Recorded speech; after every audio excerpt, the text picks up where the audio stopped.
ನವರಾತ್ರಿಯು 9 ದಿನಗಳ ಹಿಂದೂ ಹಬ್ಬವಾಗಿದ್ದು ದುಷ್ಟಶಕ್ತಿಯ ಮೇಲೆ ಒಳ್ಳೆಯದರ ವಿಜಯವನ್ನು ಆಚರಿಸುತ್ತದೆ.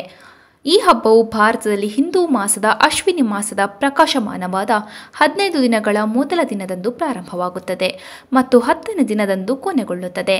ಇದು ದುರ್ಗಾದೇವಿಯ ಪೂಜೆಯೊಂದಿಗೆ ಪ್ರಾರಂಭವಾಗುತ್ತದೆ ಮತ್ತು ಲಕ್ಷ್ಮೀ ದೇವಿಯ ಪೂಜೆಯೊಂದಿಗೆ ಕೊನೆಗೊಳ್ಳುತ್ತದೆ. ನವರಾತ್ರಿ ಎಂಬ ಪದವು ಸಂಸ್ಕೃತದಲ್ಲಿ 9 ರಾತ್ರಿಗಳ ಅರ್ಥವನ್ನು ನೀಡುತ್ತದೆ. ಈ ಹಬ್ಬವನ್ನು ನೃತ್ಯ, ಹಾಡುಗಾರಿಕೆ ಮತ್ತು ಹಬ್ಬದೂಟದೊಂದಿಗೆ ಆಚರಿಸಲಾಗುತ್ತದೆ. ಜನರು ದೇವಾಲಯಗಳಿಗೆ ಭೇಟಿ ನೀಡಿ ಪ್ರಾರ್ಥನೆ ಸಲ್ಲಿಸುತ್ತಾರೆ ಮತ್ತು ದಾನವನ್ನು ಮಾಡುತ್ತಾರೆ. ಈ ಹಬ್ಬವು ದುಷ್ಟಶಕ್ತಿಯ ಮೇಲೆ ಒಳ್ಳೆಯದರ ವಿಜಯವನ್ನು ಆಚರಿಸುವುದರ ಜೊತೆಗೆ ಮಹಿಳೆಯರು ಮತ್ತು ಫಲವತ್ತತೆಯ ಆಚರಣೆಯನ್ನು ಸಹ ಆಚರಿಸಲಾಗುತ್ತದೆ. ಇದು ಬೇಸಿಗೆಯಿಂದ ಚಳಿಗಾಲಕ್ಕೆ ಋತುಗಳ ಬದಲಾವಣೆಯನ್ನು ಸಹ ಸೂಚಿಸುತ್ತದೆ. ಈ ದಿನಗಳಲ್ಲಿ ಮಹಿಳೆಯರು ಉಪವಾಸವನ್ನು ಆಚರಿಸುತ್ತಾರೆ ಮತ್ತು ಕೆಲವರು ಈ ದಿನದಲ್ಲಿ ಸಸ್ಯಾಹಾರಿ ಆಹಾರವನ್ನು ಮಾತ್ರ ತಿನ್ನಲು ಅನುಮತಿಸುತ್ತಾರೆ. ಇನ್ನು ಇತರರು ನೀರನ್ನು ಸಹ ಕುಡಿಯಲು ಅನುಮತಿಸುವುದಿಲ್ಲ.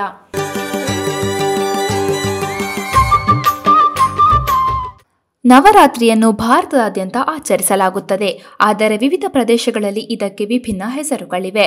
ಮಹಾರಾಷ್ಟ್ರದಲ್ಲಿ ಇದನ್ನು ದುರ್ಗಾ ಪೂಜೆ ಅಥವಾ ದಸರಾ ಎಂದು ಕರೆದರೆ, ಕರ್ನಾಟಕದಲ್ಲಿ ಇದನ್ನು ಶಾರದೋತ್ಸವ ಎಂದು ಕರೆಯಲಾಗುತ್ತದೆ ಹಾಗೂ ಗುಜರಾತ್ ಮತ್ತು ರಾಜಸ್ಥಾನದಲ್ಲಿ ಇದನ್ನು ನವರಾತ್ರಿ ಎಂದು ಕರೆಯಲಾಗುತ್ತದೆ. ಹಲವು ಪ್ರದೇಶಗಳಲ್ಲಿ ನವರಾತ್ರಿಯ 9 ದಿನಗಳನ್ನು 9 ವಿಭಿನ್ನ ಬಣ್ಣಗಳೊಂದಿಗೆ ಆಚರಿಸಲಾಗುತ್ತದೆ. ಪ್ರತಿ ದಿನಕ್ಕೆ ಒಂದು ಬಣ್ಣ ಮತ್ತು ಪ್ರತಿಯೊಂದು ಬಣ್ಣಕ್ಕೂ ಒಂದೊಂದು ಮಹತ್ವವಿದೆ. ನವರಾತ್ರಿಯ 9 ರಾತ್ರಿಗಳು ನಿಮ್ಮನ್ನು ದೈವಿಕತೆಗೆ ಹತ್ತಿರ ತರಲಿ. ನಿಮಗೆ ಸಂತೋಷ, ಶಾಂತಿ ಮತ್ತು ಸಮೃದ್ಧಿಯಿಂದ ತುಂಬಿದ ಆಶೀರ್ವಾದದ ನವರಾತ್ರಿಯನ್ನು ಹಾರೈಸುತ್ತೇವೆ. ದುರ್ಗಾದೇವಿಯು ನಿಮ್ಮ ಆತ್ಮಸಾಕ್ಷಿಯನ್ನು ಪೋಷಿಸಲಿ ಮತ್ತು ಅದು ಬೆಳೆಯಲು ಸಹಾಯ ಮಾಡಲಿ.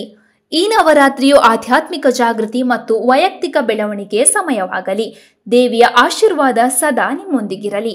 ಜೀವನದ ಎಲ್ಲ ಅಡೆತಡೆಗಳನ್ನು ನಿವಾರಿಸುವ ಶಕ್ತಿಯನ್ನು ದೇವಿ ನಿಮಗೆ ನೀಡಲಿ. ನವರಾತ್ರಿಯ ಶುಭಾಶಯಗಳು.